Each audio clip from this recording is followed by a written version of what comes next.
नमस्कार, मैं समीक्षा दारीच पॉपुलर सुपरफास्ट न्यूज में आपका स्वागत करती हूं। राष्ट्रपति द्रौपदी मुर्मू ने मरणोपरांत शौर्य चक्र, कीर्ति चक्र से किया सम्मानित। सीसीटीवी में दिखा शख्स गुड्डू मुस्लिम नहीं, शेख हामिद मोहम्मद है। राहुल गांधी ने डिलीवरी बॉयज के साथ की चर्चा। बीएसपी प्रत्याशी को समर्थकों ने दूध से नहलाया। इमरान खान की गिरफ्तारी के बाद जल उठा पाकिस्तान, पहली बार निशाने पर आई पाकिस्तानी सेना। सचिन पायलट ने कहा, अब मैं ना उम्मीद हो चुका हूं। पीएम मोदी अमित शाह ने इस्तीफा दिलवा दिया।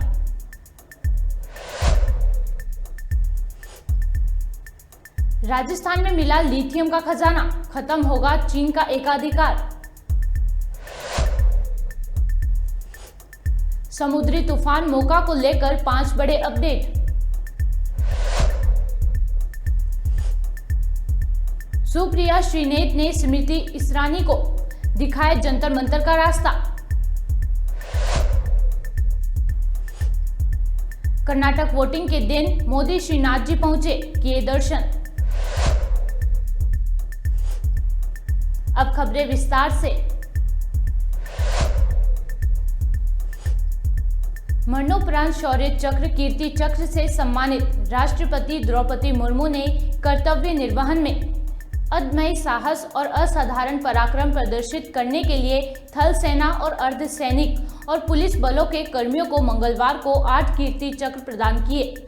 इनमें सीमा सुरक्षा बल बीएसएफ में कांस्टेबल सुदीप सरकार को मरणोपरांत कीर्ति चक्र से सम्मानित किया गया। उनकी पत्नी रूपा सरकार ने यह सम्मान लिया। सम्मान पाते वक्त उनकी आंखें भर आईं, तो राष्ट्रपति द्रौपदी मुर्मू ने उनकी हिम्मत बांधी।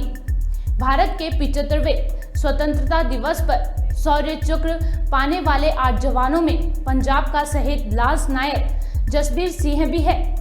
राष्ट्रपति द्रौपदी मुर्मू ने शहीद की मां को बेटे का शौर्य चक्र देते हुए उन्हें सम्मान दिया, तो इस दौरान मां की आंखें भर आईं, जिसे देखते हुए उन्होंने शहीद जसबीर सिंह की मां को गले से लगा लिया। 20वीं बटालियन दी राष्ट्रीय राइफल्स मरणोपरांत।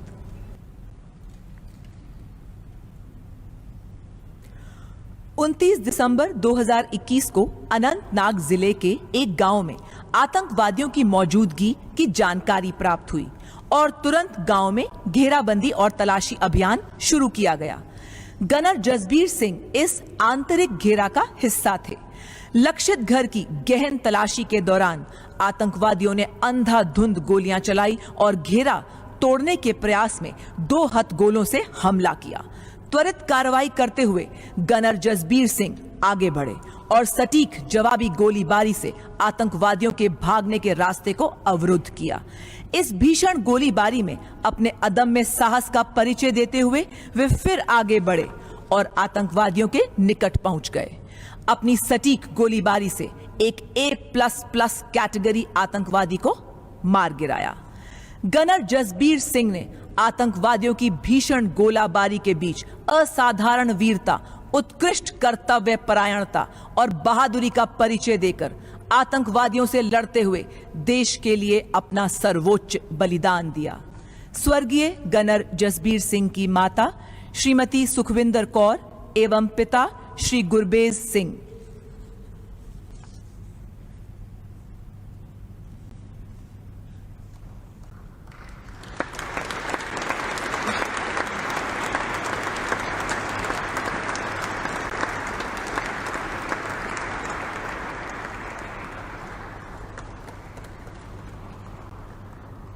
वीरता के लिए कीर्ति चक्र मरणोपरांत श्री सुदीप सरकार आरक्षी जीडी बीएसएफ मरणोपरांत।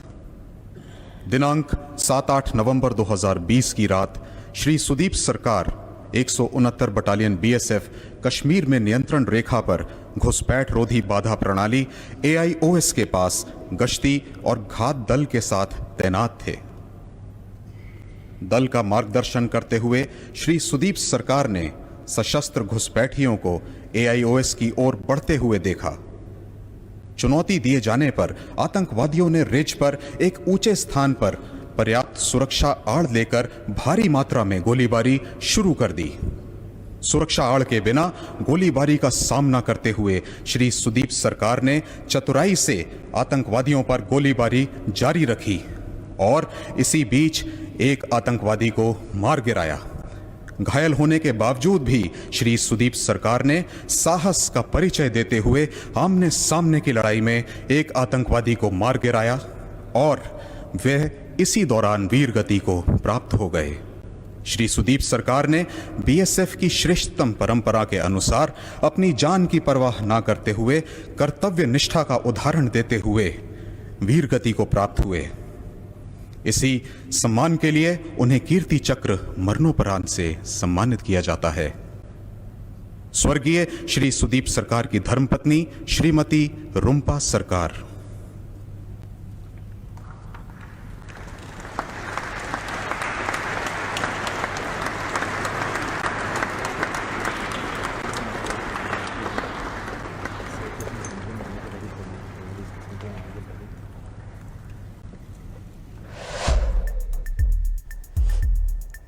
CCTV में दिखा शख्स गुड्डू मुस्लिम नहीं, शेख हामिद मोहम्मद है। क्या बमबाज गुड्डू मुस्लिम ओडिशा में छुपा था? क्या उसे यूपी STF धर दबोचने वाली थी? सोशल मीडिया पर 8 मई को एक वीडियो बहुत तेजी से वायरल हुआ। स्क्रीन पर दिख रहा इस CCTV फुटेज में गुड्डू मुस्लिम के होने का दावा किया गया है। दावा किया गया कि ये वीडियो ओडिशा का है और उमेश पाल हत्याकांड के बाद अतीक अहमद का शूटर गुड्डू मुस्लिम यहीं छुपा था। अब इस वायरल वीडियो की सच्चाई सामने आ गई है। CCTV में दिख रहा ये शख्स गुड्डू मुस्लिम नहीं बल्कि कोई और है। दावे के मुताबिक 11 अप्रैल को इस वीडियो में गुड्डू मुस्लिम टहलता दिख रहा है, लेकिन कुछ ही घंटे में इस वीडियो की सच्चाई सामने आ गई। CCTV में ये दिखा शख्स गुड्डू मुस्लिम नहीं, शेख हामिद मोहम्मद है। शेख हामिद मोहम्मद ने बताया कि वो नमाज पढ़ने गया था। मैं सोहेला का रहने वाला हूं और मैं नमाज पढ़ने आते रहता हूं, तो इसीलिए मेरे को फोटो देखकर गुड्डू मुस्लिम बोलकर मोबाइल में वायरल हुआ है बोलकर लड़का लोग बोले। तो ऐसा अफवाह विचार का काम मत करना चाहिए। न्यूज़ वालों को भी जो मुजरिम है उसे पकड़ना चाहिए। अब क्या काम? मेरा दुकान है भाई। क्या दुकान? फंसी का दुकान है। तो आप किस दिन में आते हो? ऐसा कोई 5 टाइम का नमाज पढ़ने तो नहीं आ सकते, किसी टाइम मिल जाने से साथ साथ चले आते। तो आपको पता था ये गुड्डू मुस्लिम इधर? ऐसा मालूम नहीं है हमको। कौन गुड्डू मुस्लिम, कौन जानता है कौन मुस्लिम है और कौन क्या है। हम तो दुकान वाले हैं, नमाज पढ़ने आए थे। तो ये चैनल वाले चला रहे हैं, इसके ऊपर में आपका? चैनल वाले अफवाह विचार कर रहे हैं और छोड़ रहे हैं, क्या करोगे उसको। ऐसा जो चोर है मुजरिम है उसको पकड़ना चाहिए, बाकी लोग को दिखाकर क्या फायदा। राहुल गांधी ने डिलीवरी बॉयज के साथ की चर्चा। कर्नाटक का किंग होगा, इसके लिए वोटिंग जारी है। 2024 विधानसभा सीटों वाले राज्य में बीजेपी और कांग्रेस के बीच कांटे की टक्कर है। सरकार किसकी बनती है ये तो 13 मई को साफ होगा, लेकिन इस दौरान राहुल गांधी का एक वीडियो सुर्खियों में बना हुआ है। दरअसल कर्नाटक चुनाव के दौरान राहुल गांधी ने डिलीवरी बॉयज के साथ 2 किलोमीटर तक सवारी की थी। राहुल गांधी इससे पहले लंच किया और अलग अलग कंपनी के डिलीवरी बॉयज के साथ बातचीत की। चर्चा का ये वीडियो राहुल गांधी ने खुद शेयर किया है। आधे को आधा कर दिया। 30 रुपीज पर ऑर्डर था, 15 कर दिए हैं। 21 ऑर्डर्स किए 2400 रुपीज। अब क्या किया, 31 ऑर्डर्स को 1400 31 ऑर्डर्स को 1400। मतलब अगर आपने 31 ऑर्डर पूरे किए फिर आपको 1400 रुपए मिलेंगे। उसमें आके पेट्रोल और उसमें क्या होता है सर, आप सब हम स्कूटर चलाते हो, मोटरसाइकिल चलाते हो? गाड़ी चलाते हैं, अलग अलग कंपनी से हम। और आपकी गाड़ी है या आपने खरीदी है या हमारी गाड़ी सर। लोन पे लिया? कितना लोन था? सर पर एवरी मंथ 3500 पे करना। अच्छा, अगर मोटरसाइकिल को कुछ हो जाता है, टूट जाती है तो फिर हमारे कहीं जाकर इंश्योरेंस है आपका? नहीं है, नहीं। नहीं रखते हो। किसी का दोस्त का मंगना, रिश्तेदार का मंग के गाड़ी करना। उसके लिए भी एक बार बीमार होने के बोलते पहले आप बन दीजिए, वो 15-20 दिन के बाद वो पैसा आएगा, वो आएगा। लोन बहुत है, सबका लोन है यहाँ, पूरा बेकारी आ गया, बिजनेस चलेगा, जीएसटी आ गया है, पूरा जो भी प्रॉफिट है हमारा गवर्नमेंट ही जा रहा है। कमाएंगे तभी तो। जीएसटी से आपको नुकसान हुआ, फायदा हुआ? बहुत नुकसान हुआ कर जीएसटी ने जो छोटे बिजनेस वाले सबको मार पूरा दिया। बिजनेस हमें जो भी लाटा था ना, फ्रिज ग्रिज टीवी सब, वो जीएसटी आ जाकर हमारा माल ही नहीं आ रहा है। और कपड़ा जाके खरीदते हैं उसमें भी जीएसटी, क्या बेचेंगे? अब देखो इंदिरा कैंटीन में 5 रुपीज था, कांग्रेस थी ना, उससे फायदा हुआ था? बहुत फायदा हुआ था। आप 10 रुपीज डाल के खाना पूरा अच्छा खाना था, मैंने भी बहुत खाया अच्छा था। अभी 10 रुपीज बना था और खाना भी बराबर नहीं, ये गवर्नमेंट आ गई। नहीं तो पहले कांग्रेस का था ना, इंदिरा कैंटीन बहुत अच्छा था। वो इंदिरा कैंटीन मेरा आइडिया था, बहुत अच्छा है खाना, मेरा आइडिया था वो। सर हमें तो दूर चले जाते हैं तो भूख लगी तो हम पैसे ना चले जाता है, 5-10 रुपए के खा लेते हैं। हाँ कांग्रेस थी तब अच्छा था, अब कहाँ है? लेट हो गया अगर तो खलास, इंसेंटिव जाएगा, पूरा काम जाएगा। दाल जो कमी थी वो उसका, जो हम लोग दाल खाना खाते तो उसका भी रेट बढ़ा दिया। इधर कमाओ, इधर बच्चों के स्कूल में डालो, यहाँ भी पैसा फायदा उनको, यहाँ भी एजुकेशन में फायदा, चारों तरफ से गवर्नमेंट को फायदा हो रहा है। सेकंड ईयर अभी सेकंड स्टैंडर्ड अभी फर्स्ट पास करके सेकंड में गई है, अभी मेरे को 40,000 रुपये बनना है। ऐसा कुछ होना चाहिए कि हमारे मिडिल क्लास का आदमी भी आराम से पढ़ा सके। अच्छा, जब आप ऑर्डर कंप्लीट करते हो तो जो ऑर्डर करते हैं उनका बर्ताव आपके साथ कैसा होता है? अच्छा होता है, खराब होता है? 20% गुड, अच्छे कस्टमर जूस देते हैं, जूस देते हैं। हाँ, ये 20% है अच्छे, 20% पीपल आर गुड, मतलब तमीज से बात करते हैं।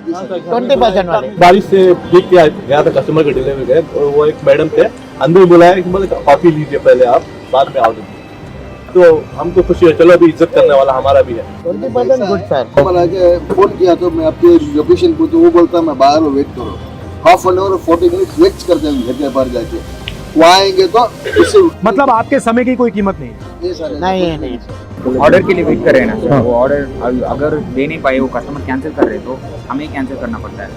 वो कैंसिल नहीं करेंगे, वो बोलेंगे कि लेट हो गया, एक 5 मिनट या 10 मिनट लेट हो गया तो भी कैंसिल करना पड़ता है। अगर हम कैंसिल किए तो वो हमारा आईडी ब्लॉक कर देते हैं सर। हाँ, हम अभी आईडी ब्लॉक करने से क्या होता है?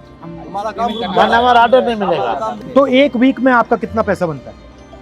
कभी 7,000 7, 8, 5, मैं कम आदमी स्लो करता हूँ। मैक्सिमम कितना बन सकता है? 10 उतना। अगर अगली कर्नाटक की सरकार को आप जो डिलीवरी करते हो आपके लिए कुछ करना है तो 2 सबसे जरूरी कदम कौन से होंगे? रिसेंटली तो पहले कैसा था वैसे आने हैं सर। 10 ऑर्डर दिए तो एक ऑर्डर के ऊपर पहले 60 रुपीज़ मिलता था, तो अभी 30 रुपीज़ 25 रुपीज़ मिलता है एक ऑर्डर पे, तो उसमें पूरा लॉस आता है। एजुकेशन सर, बच्चों के एजुकेशन फर्स्ट। ऐसे करेंगे जब यहाँ सरकार बनेगी और फिर कोई ना कोई मतलब स्ट्रेटजी निकालेंगे, आपके लिए तरकीब निकालेंगे। कर्नाटका में कांग्रेस सरकार आई तो ऑटोमेटिक पूरा सही हो जाएगा। नहीं, ऑटोमेटिक पूरा नहीं होगा, वो करना पड़ेगा क्योंकि ध्यान सबको देना पड़ता है। भरोसा है कि हो जाता है करके, आप बात की बनाओ, मगर देखो नियत साफ है, सही है, मगर तब भी समझ तो होनी चाहिए ना भैया, आपकी मुश्किल क्या है, आप चाहते क्या हो, तो वो बातचीत करनी जरूरी है।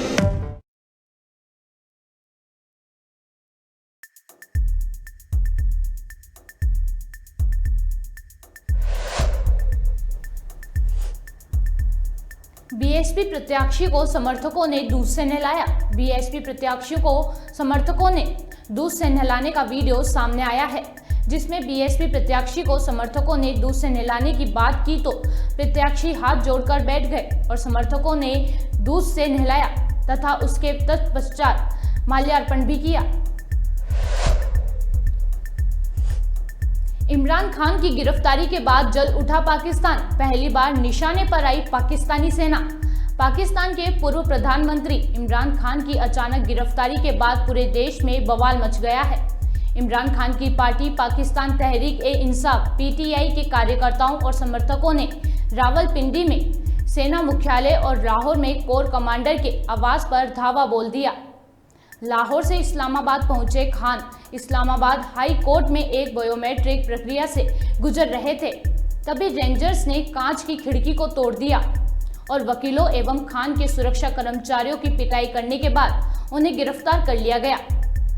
पीटीआई के प्रमुख खान की गिरफ्तारी से एक दिन पहले शक्तिशाली सेना ने उन पर खुफिया एजेंसी आईएसआई के एक वरिष्ठ अधिकारी के खिलाफ निराधार आरोप लगाने का इल्जाम लगाया था। खान को गिरफ्तार किए जाने की खबर फैलते ही पाकिस्तान के कई शहरों में बड़े पैमाने पर विरोध प्रदर्शन शुरू हो गए। कई जगहों पर प्रदर्शनकारी हिंसक हो गए उन्होंने पुलिस वाहनों को आग के हवाले कर दिया और सार्वजनिक संपत्ति को नुकसान पहुंचाया।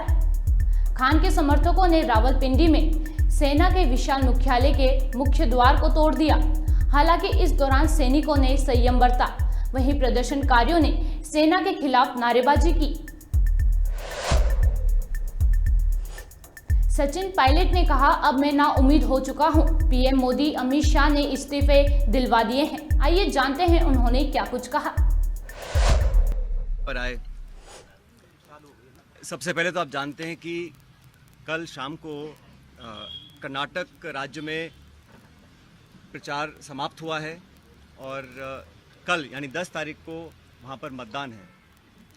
कर्नाटक में जो इलेक्शन कैंपेन हुआ और जो रुझान सामने आ रहे हैं उसे देखकर स्पष्ट है कि वहाँ जनता बदलाव चाहती है और वहाँ की भाजपा सरकार भ्रष्टाचार में पूरी तरह लिप्त थी और हमारी पार्टी का नेताओं का जो धुआंधार प्रचार हुआ उसको देखकर ये बात बिल्कुल क्लियर है कि वहाँ कांग्रेस पार्टी 13 तारीख को जब मतगणना होगी तो बहुत भारी बहुमत के साथ वहाँ पे सरकार हम लोग बनाएंगे। कर्नाटक के चुनाव बहुत महत्वपूर्ण है क्योंकि यहाँ पर एक तरह से डायरेक्ट फाइट भाजपा कांग्रेस की है और बीजेपी ने पूरी ताकत के साथ वहाँ कैंपेन किया। प्रधानमंत्री, गृह मंत्री, सब नेता छोटे बड़े वहाँ गए, लेकिन जो मुद्दे थे उसको कांग्रेस ने उठाया और मैं समझता हूँ कि वहाँ पर अब तक का जो बहुमत हमको नहीं मिला उससे ज़्यादा बहुमत कांग्रेस पार्टी को कर्नाटक में मिलेगा। इस प्रचार में, इलेक्शन कैंपेन में जिस प्रकार के शब्दों का प्रयोग हुआ और ख़ासकर हमारे राष्ट्रीय अध्यक्ष खारगे साहब के को धमकी दी गई उनको, उनके परिवार को जान से मारने की, उस पर भी केंद्र सरकार, राज्य सरकार ने कोई पुख्ता कदम नहीं उठाए। तो ये एक निम्न स्तर की राजनीति है और इसका हम सबको खंडन करना चाहिए। मैं कड़े शब्दों में इस प्रकार की वारदातों की निंदा करता हूं और उम्मीद करता था कि भाजपा के लोग इस प्रकार का पक्षपात रवैया नहीं अपनाएंगे और खारगे साहब जी को जो धमकी मिली वो एक तरह से बौखलाहट का परिचय था। साथियों, आप ये भी जानते हैं कि एक बात तो और स्पष्ट हो गई है। सामान्य मुख्यमंत्री जी का भाषण परसों धौलपुर में हुआ और उस भाषण को सुनने के बाद मुझे ऐसा लगता है कि सामान्य मुख्यमंत्री जी की नेता आदरणीय श्रीमती सोनिया गांधी जी नहीं है, बल्कि उनकी नेता वसुंधरा राजे सिंधिया जी हैं। उनकी नेता सोनिया गांधी जी नहीं हैं, बल्कि उनकी नेता वसुंधरा राजे सिंधिया जी हैं। और एक तरफ ये कहा जा रहा है कि हमारी सरकार को गिराने का काम भाजपा कर रही थी, दूसरी तरफ कहा जाता है कि सरकार को बचाने का काम वसुंधरा जी कर रही थी। तो ये जो विरोधाभास है इसको समझाना चाहिए। आप कहना क्या चाह रहे हैं ये स्पष्ट कर देना चाहिए। आप सबको मालूम है, सरकार बनने के बाद मैं प्रदेश का उप मुख्यमंत्री था, प्रदेश अध्यक्ष था और 2020 में देशद्रोह, राष्ट्रद्रोह के मुकदमे में मेरे पर कार्रवाई करने की कोशिश की गई थी। अनेक ऐसे प्रकरण हुए और हम सब लोग, और मैं स्पष्ट करना चाहता हूं कि मैं और हमारे कुछ साथी सरकार में नेतृत्व परिवर्तन चाहते थे। अपनी बात को लेकर हम दिल्ली भी गए और अपनी बातों को रखा। उसके बाद अखिल भारतीय कांग्रेस कमेटी ने लगातार चर्चाएं हुई और आज वो दुनिया में नहीं है, स्वर्गीय अहमद पटेल साहब, लेकिन उनके माध्यम से सब नेताओं से मुलाकात हुई और एक कमेटी का गठन हुआ, AICC ने किया। उसमें माखन साहब, वेणुगोपाल जी और अहमद पटेल जी सदस्य थे और उस कमेटी का एक काम था। और कमेटी जब गठन हुआ उस समय हम सबकी बात सुनकर हमारी बातों को एक्सेप्ट किया गया और एक रोड मैप तैयार किया गया। बहुत सारी बातें उसमें थी, मैं उसका उल्लेख नहीं करूँगा, लेकिन कमेटी का गठन हुआ और उसके बाद से हम सब ने, चाहे वो राज्यसभा के चुनाव हों, चाहे विधानसभा में मतदान हो, पार्टी का प्रचार हो, कांग्रेस को मजबूत और ताकतवर बनाने के लिए हम सभी साथियों ने जी जान से कोशिश की और मेहनत की और 2.5 साल का जो कार्यकाल निकला वो इस बात का प्रतीक है। अनुशासन तोड़ने का काम कभी भी किसी ने नहीं किया। मुझे बहुत कुछ कहा गया, कोरोना, गद्दार, निकम्मा आदि, और जो ये आरोप परसों लगाए गए, ये 2.5 साल से मैं आरोप सुन रहा था। लेकिन हम अपनी पार्टी को और सरकार की छवि को नुकसान नहीं पहुंचाना चाहते थे। इसीलिए मुझे लगा कि जो प्रकार का भाषण दिया गया, मैंने पहली बार देखा कि अपनी सरकार को, अपने ही विधायकों को, अपने नेताओं को बेइज्जत और बदनाम करने का काम हो रहा है। कांग्रेस के विधायकों को तो बदनाम करने का काम हो रहा है और भाजपा के नेताओं का गुणगान हो रहा है। ये समझ से परे है। इस प्रकार का जो काम हुआ वो बड़ा गलत है। और हम सब लोग जो दिल्ली में गए थे अपनी बात को रखने के लिए, किन लोगों पर आरोप लगाए जा रहे हैं? ऐसे लोग जो पब्लिक लाइफ में 30, 40, 45 साल से हैं। 3 दिन पहले मैं बाड़मेर में था। सम्मानी हेमाराम जी 1980 से विधायक हैं। उनकी क्या छवि है, मतदाता, पब्लिक, उनके क्षेत्र के लोग उनको अच्छी तरह जानते हैं, उनकी क्या क्रेडिबिलिटी है और क्या पब्लिक लाइफ में उनका अब तक का इतिहास रहा।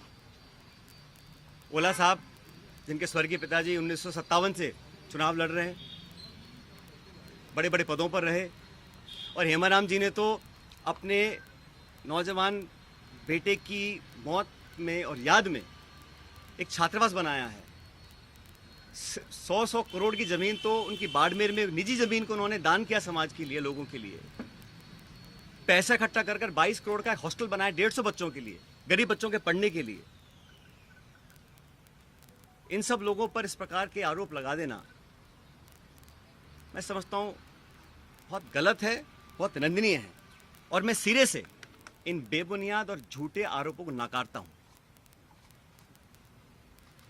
बहुत से साथियों को मंत्री बनाया सरकार के अंदर, बड़े बड़े पद दिए गए, कोई चेयरमैन है, कोई कॉर्पोरेशन में मेंबर है, कोई पार्टी के पदों पर बैठे हैं।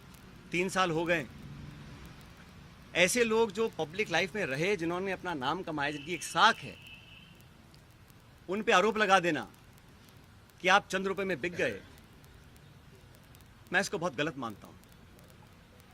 और 3 साल से कोई कार्रवाई आपने नहीं करी, ये बहुत बड़ा सवाल उठता है।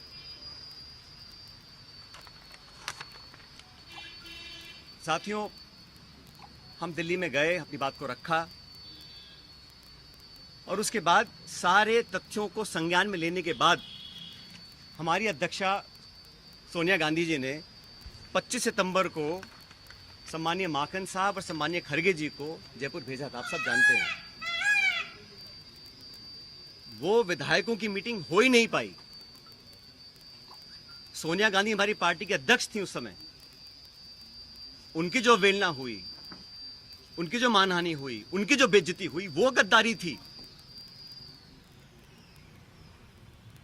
इतने सारे विधायक, 20, 30, 40, पता नहीं कितने विधायकों को उनकी इच्छा के खिलाफ इस्तीफा दिलवाया गया, अपनी सरकार को संकट में खड़ा करा गया। बहुत से लोग आरोप लगाते हैं कि मोदी और शाह के कहने पर इस्तीफे दिलवा दिए गए। अब ये बात मुझे बोले और मैं जाके मंच पे इस बात को बोलूं, ये शोभा देता है क्या? तो मुझे लगता है कि अब तक जो हुआ उस घटनाक्रम में वो उस बात को दिखलाता है अनुशासनहीनता किसने करी, पार्टी का डिसिप्लिन किसने तोड़ा, और सही मायने में संगठन को और सरकार को कौन मजबूत कर रहा है, कौन कमजोर कर रहा है। और अपने नेताओं को खुश करने के लिए बहुत सारे लोग तरह तरह की बातें करते हैं। कोई किसी की चुगली करता है, किसी की चुगली करता है। मुझे बहुत सारे लोग आके बहुत सारी बातें बोलते हैं कि यहाँ हज़ारों करोड़ का घोटाला हो गया, यहाँ ये स्कैम हो गया। इन्हीं बातों को मैं मंच पर आकर इनका बखान करूं, ये शोभा नहीं देता, ये गंभीर राजनीति का परिचय नहीं है।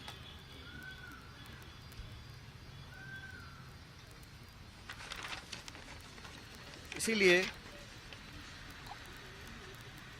मैं, आप जानते हो, पिछले 1.5 साल से चिट्ठियां लिख रहा हूं वसुंधरा जी के कार्यकाल में जो तमाम गंभीर भ्रष्टाचार के आरोप हमने लगाए, अशोक गहलोत जी ने लगाए, मैंने लगाए, मंचों पर लगाए, प्रेस कॉन्फ्रेंस करके लगाए, उनकी जांच क्यों नहीं हो पा रही थी। अब मुझे समझ में आ रहा है कि ये जांच अब तक क्यों नहीं हुई। मेरे चिट्ठियां लिखने के बावजूद मैं 11 अप्रैल को जयपुर में अनशन पर बैठा इस मांग को लेकर, लेकिन अब मैं नाउम्मीद हूं क्योंकि तथ्य सामने आ रहे हैं। कार्रवाई क्यों नहीं हो और क्यों नहीं होगी, ये बात भी स्पष्ट हो चुकी है। इसलिए मैं ऐसा मानता हूं कि हम लोग जो पब्लिक लाइफ में हैं, जनता ही भगवान है और जनता जनार्दन के सामने हम सबको नतमस्तक होना पड़ेगा। मैंने करप्शन की इशू को लगातार उठाया, पहले भी उठाया, आज भी उठा रहा हूं, आगे भी उठाता रहूंगा। जब जब मैं वसुंधरा जी के करप्शन की बात करता हूं या जो पेपर लीक हुए जिसमें लाखों बच्चों के भविष्य पर सवाल चिन्ह खड़े हो गए, उस पर कोई जवाब नहीं आता। इसलिए साथियों, मैंने निर्णय लिया है कि आरपीएससी,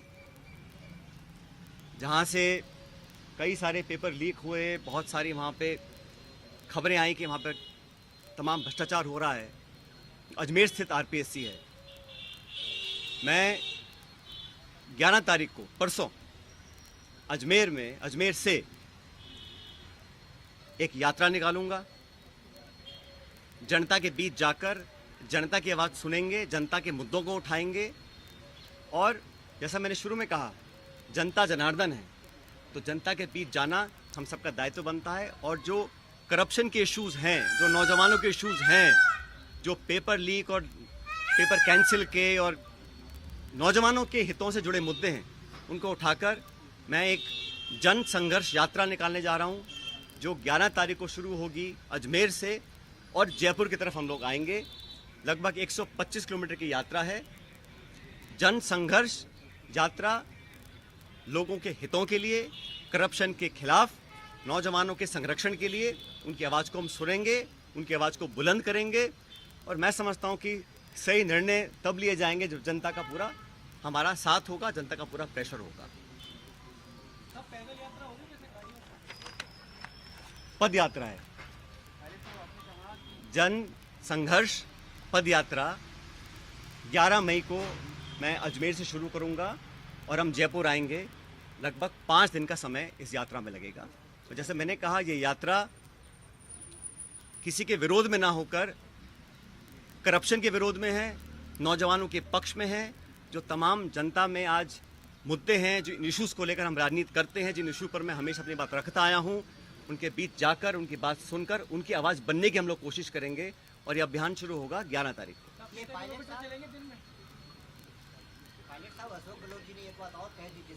आज ये पॉलिटिकल स्टैंड क्या रहेगा, क्योंकि सबसे बड़ी जो राजनीतिक उत्सुकता यही बनी हुई है कि आपका स्टैंड क्या रहेगा, पार्टी में रहकर संघर्ष करेंगे? मैंने कहा ना आपको, कुछ लोग ऐसे हैं जो चाहते हैं कि कांग्रेस कमज़ोर हो, कांग्रेस में फूट पड़े, और जैसे मैंने कहा, बदनाम करने की, आरोप लगाने की, आलोचना करने की, चरित्र हनन करने की कहीं कोशिश अगर हो रही है तो उसको हम नाकाम करेंगे। हमारी पार्टी को जो लोग कमज़ोर करना भी चाहते हैं उनको हम होने नहीं देंगे। लेकिन पब्लिक इश्यूज़ पे जो मेरा स्टैंड पहले था वही स्टैंड आज भी है और आगे भी रहेगा। और जो करप्शन हुआ, जिसको हमने सैकड़ों बार पब्लिक में उसको एक्सेप्ट किया, उस पर 4.5 साल तक हम कोई कार्रवाई नहीं कर पा रहे हैं। मैं अब समझ रहा हूँ कि वो कार्रवाई हम क्यों नहीं कर पा रहे थे। कोई कारण तो होगा।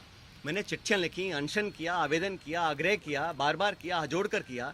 अगर कार्रवाई नहीं हो रही थी तो अब मुझे समझ में आ रहा है कि वो कार्रवाई क्यों नहीं हो रही थी। लेकिन किसी भी नेता से बड़ी जनता होती है, तो जनता के समक्ष हम जाएंगे, इन बातों को रखेंगे। और जो लाखों लाख बच्चों के पेपर कैंसिल हुए, जिनके माँ बापों ने अपना पेट काट कर उनके ट्यूशन के पैसे दिए, उनको साल 2 साल मेहनत करवाई, जो कभी ओवरेज हो सकते हैं, जिनका भविष्य के आगे उनको पता नहीं वो क्या करेंगे, जो विश्वास और जो एक क्रेडिबिलिटी होती है, अगर वो सिस्टम से ख़त्म हो जाएगी तो फिर आने वाला समय बहुत मुश्किल होगा। इन तमाम बातों को लेकर मैं जनता के बीच में जाऊंगा और लगातार पैदल यात्रा करेंगे अजमेर से 11 तारीख से।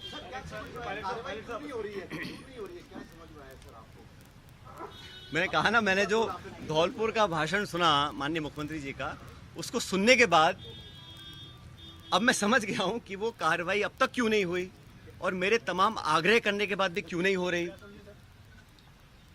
मैं समझ गया क्यों नहीं हो रही है, वो कह तो रहा हूं मैं आपको।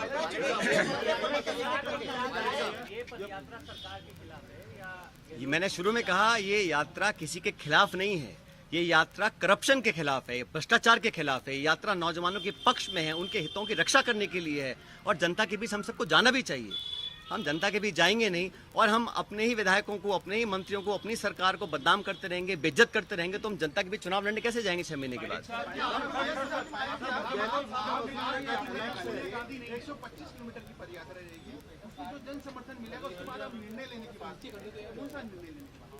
मैंने कहा है हमें करप्शन के खिलाफ कदम उठाने हैं। अब तक हम वो संतोषजनक तरीके से नहीं कर पाए हैं, तो हम पब्लिक बीच में जाएंगे और जो हमने वादे पब्लिक में किए थे सरकार बनने से पहले, उन वादों को पूरा करवाएंगे। अभी 7 महीने बचे हैं चुनाव में, 8 महीने। मैंने कहा ना आपको शुरू में ही।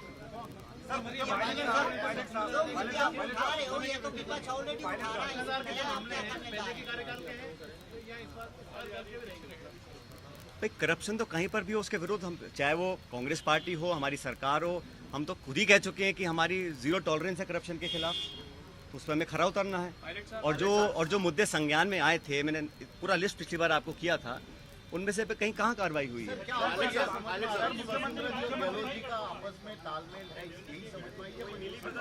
भाई मैंने कुछ नहीं कहा आपको, मैंने इतना कहा कि धौलपुर के परसों के भाषण के बाद मुझे समझ में आ गया है कि कार्रवाई अब तक क्यों नहीं हुई। कोई कारण तो होगा ना।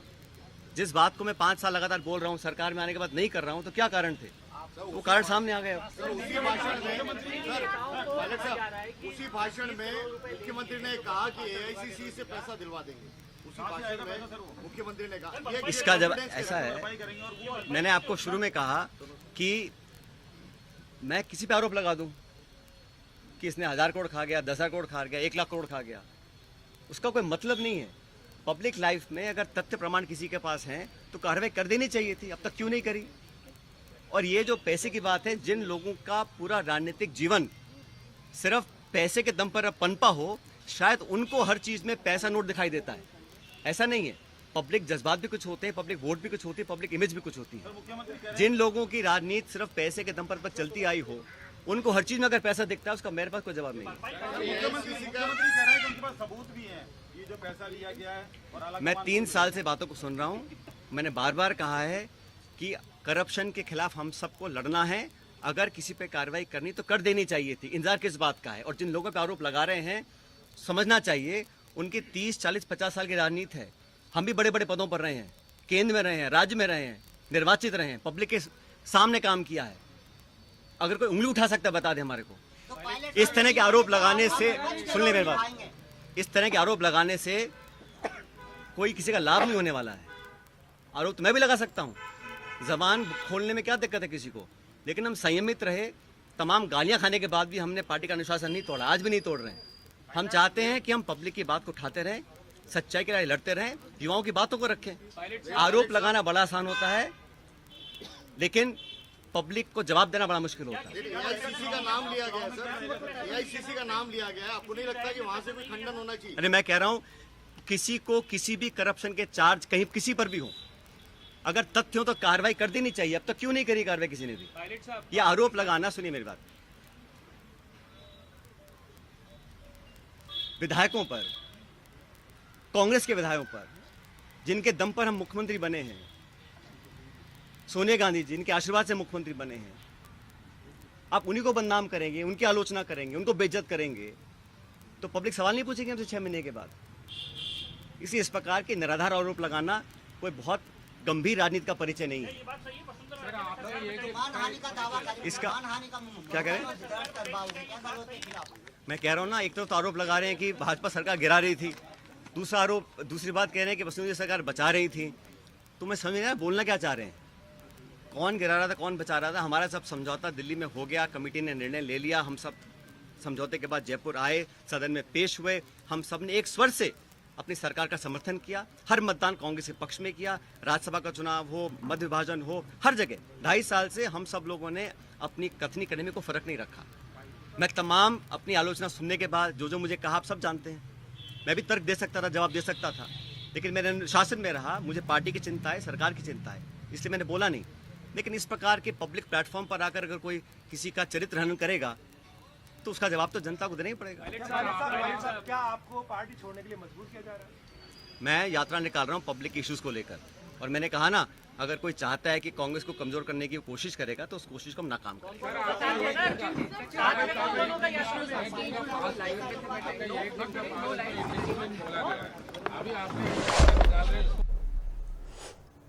राजस्थान में मिला लिथियम का खजाना, खत्म होगा चीन का एकाधिकार, बदल सकती है देश की तकदीर। राजस्थान ही नहीं, अब हिंदुस्तान के दिन भी बदलने वाले हैं, क्योंकि राजस्थान के नागौर जिले में लिथियम का भंडार मिला है। इस लिथियम भंडार की क्षमता जम्मू कश्मीर में मिले भंडार से भी ज्यादा है। भारतीय भूवैज्ञानिक सर्वेक्षण ने दावा किया है कि इन भंडारों में मौजूद लिथियम की मात्रा भारत की कुल मांग का 80% पूरा कर सकती है। भारत अब तक लिथियम के लिए चाइना पर निर्भर था। हालांकि राजस्थान में इस भंडार की खोज के साथ ये माना जा सकता है कि चीन का एकाधिकार अब खत्म हो जाएगा और खाड़ी देशों की तरह राजस्थान का भी भाग्य उदय होगा। अरुणाचल प्रदेश, आंध्र प्रदेश, छत्तीसगढ़, जम्मू कश्मीर और राजस्थान, इन 5 स्टेट्स में लिथियम के ऊपर काम करना शुरू किया था। इन्वेस्टिगेशन उनका चल रहा था, और अभी जैसा कि आपको पता है 3 महीने पहले जम्मू और कश्मीर में जीएसआई ने रिपोर्ट किया। वहाँ पर जीएसआई द्वारा लगभग 59 लाख टन लिथियम के भंडार का इन्फर्ड रिजर्व्स उन्होंने डिक्लेयर किया है। भारत अब तक लिथियम के लिए चीन पर निर्भर है। हालांकि राजस्थान में इस भंडार की खोज के साथ ही ये माना जा सकता है कि चीन का एकाधिकार अब खत्म हो जाएगा और खाड़ी देशों की तरह राजस्थान का भी भाग्य उदय होगा।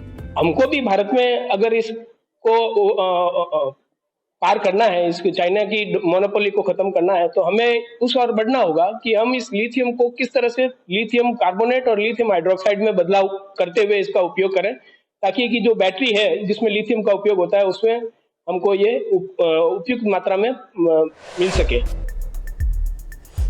समुद्री तूफान मोका को लेकर 5 बड़े अपडेट। भारत के तटीय इलाकों में चक्रवाती तूफान मोका ने दस्तक दी है।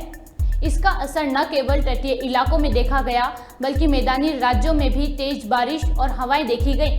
मौसम विभाग का कहना है कि 10 मई को ये तूफान दक्षिण पूर्व बंगाल की खाड़ी और बंगाल की पूर्व मध्य खाड़ी, अंडमान सागर के आसपास के इलाकों में चक्रवाती तूफान का रूप ले सकता है।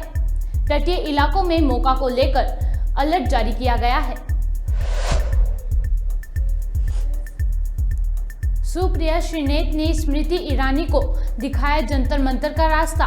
एक तरफ जंतर मंतर पर पहलवानों का प्रदर्शन जारी है, तो दूसरी तरफ इस मुद्दे पर राजनीति भी जारी है।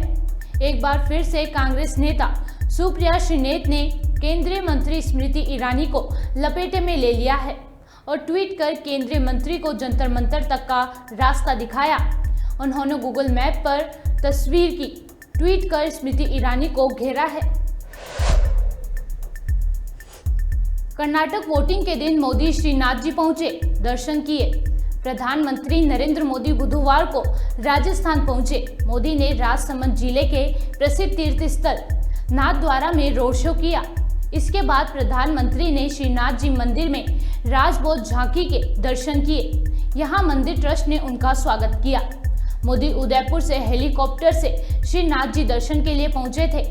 श्रीनाथ जी मंदिर के दर्शन के बाद मोदी दामोदर स्टेडियम में सभा को संबोधित करेंगे। यहां PM Mavli Marwar road gauge project का शिलान्यास करेंगे। ये लाइन अभी मीटर गेज है। इसके पहले चरण में नाथद्वारा में देवगढ़ 82 किलोमीटर की रेलवे लाइन को अपग्रेड किया जाएगा। इसके बाद वे आबू रोड यानी कि सिरोही में 5000 करोड़ से ज्यादा प्रोजेक्ट का शिलान्यास करेंगे। जय श्री राम, जय